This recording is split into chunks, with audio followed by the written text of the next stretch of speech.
नमस्कार, तुम्हा सगळ्यांचं अतुल सर ओनली ह्या युट्यूब चॅनलवर स्वागत. पहा, आज सेशनमध्ये आपण पार्ट्स ऑफ स्पीच मधलं ऍडजेक्टिव्ह हे पाहणार आहोत.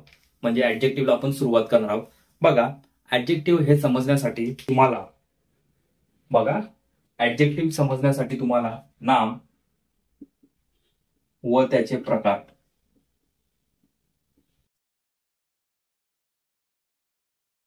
हे पूर्णपणे तुम्हाला माहिती असणं गरजेचे आहे.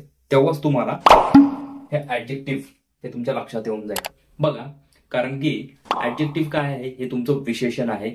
विशेषण काय करतं की तुमची विशेष माहिती सांगतं. कशाबद्दल? नामाबद्दल, हे की नाही. नामाविषयी अधिक किंवा विशेष माहिती सांगतं. तो शब्द म्हणजे काय असतं की तुमचा ऍडजेक्टिव्ह. म्हणजेच काय? विशेषण. हे क्रियापदाचं सांगत नाही. तुरळक ह्याच्यामध्ये ते क्रियापदाचं सांगतं, पण शक्यतो करून ते नामाविषयीच ते सांगत असतं. तरी मी तुम्हाला थोडक्यात सांगतो. नाम म्हणजे काय? नाउन. आता नाउनचे किती? 5 प्रकार आहेत. ओके, पहिला आहे तुमचं प्रॉपर नाउन, दुसरा आहे कॉमन नाउन, तिसरा आहे कलेक्टिव्ह नाउन, चौथा आहे ऍबस्ट्रॅक्ट नाउन आणि पाचवा आहे तुमचं मटेरियल नाउन. हे तुम्हाला नाम कुठले कुठले आहेत हे तुमच्या लक्षात आलं पाहिजे. बघा, चॅनलवर गेलं तर तुम्हाला त्या नामांच्या प्रकारांचे पूर्ण व्हिडिओज तुम्हाला भेटून जातील. पाहून घ्या. त्यांची लिंक मी तुम्हाला डिस्क्रिप्शन बॉक्समध्ये पण दिलेली आहे आणि वरती आय बटन मध्ये पण दिलेले, पाहून घ्या.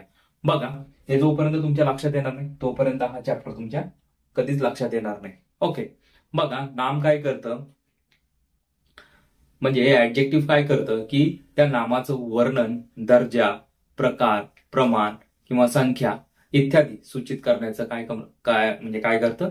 काम करतं. बरोबर. म्हणजेच त्याचं काय? विशेषण म्हणजे विशेष दाखवतं त्याच्यामध्ये काय आहे. जसे की बघा, तुम्हाला फॉर एक्झाम्पल देतो. Rahul is a clever boy. बघा, आता ह्याच्यामध्ये नाम काय आहे? बॉय. काय? बॉय हे काय आहे? तुमचं एक नाम आहे. आता बॉय कसा आहे? हुशार आहे, म्हणजे क्लेवर आहे. म्हणजे ह्या बॉयचं काय केलं ह्याने? विशेष माहिती सांगितली, हे की नाही.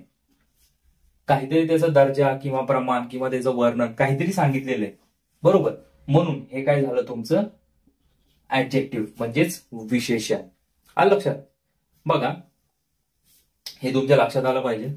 नामाचे प्रकार माहिती असतील, नाम माहिती असेल तरच हे तुमच्या लक्षात येऊन जाईल. ओके, एवढं लक्षात ठेवा की नामाविषयी अधिक किंवा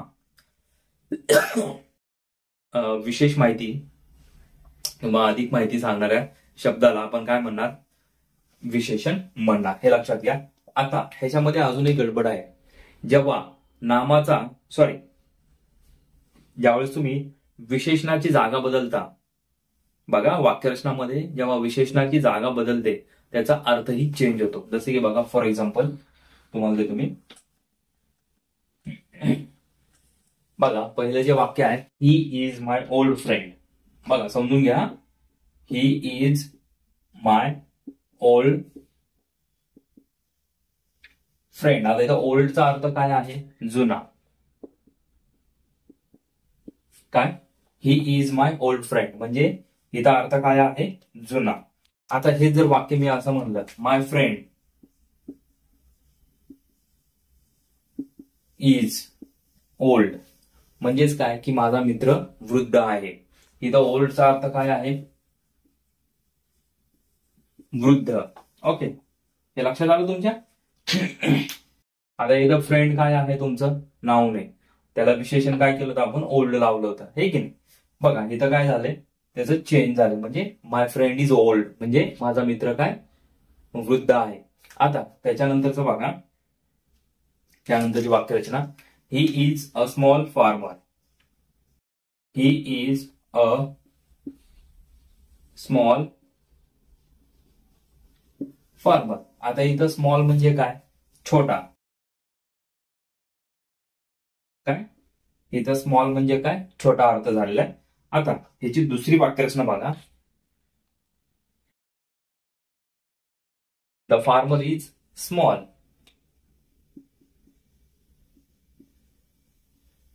द फार्मर इज स्मॉल. आता इथं काय? शारीरिक दृष्ट्या लहान तुम्ही इथं त्याचा अर्थ होतो. ओके, काय? द फार्मर इज स्मॉल म्हणजे काय? स्मॉल शेतकरी काय? लहान आहे. म्हणजेच काय, शारीरिक दृष्ट्या असा त्याचा तिथं अर्थ होतो. बघा, जागा चेंज झाली की त्याचा अर्थ चेंज होतो. हे तुमच्या लक्षात आलं पाहिजे. त्यासाठी तुम्हाला थोडंसं सराव करावा लागणार, अभ्यास करावा लागेल, त्याचा थोडासा म्हणजे प्रॅक्टिस करावी लागेल, तेव्हा ते तुमच्या लक्षात येऊन जाईल. बघा, ह्यातला काय डाऊट असेल तर आपण कमेंट बॉक्समध्ये कमेंट करा आणि नवीन असाल तर चॅनलवर सबस्क्राईब करा. आणि पुढील सेशनमध्ये आपण ऍडजेक्टिव्हचे प्रकार हे पाहणार आहोत. तर तोपर्यंत मित्रांनो, जय हिंद, जय महाराष्ट्र.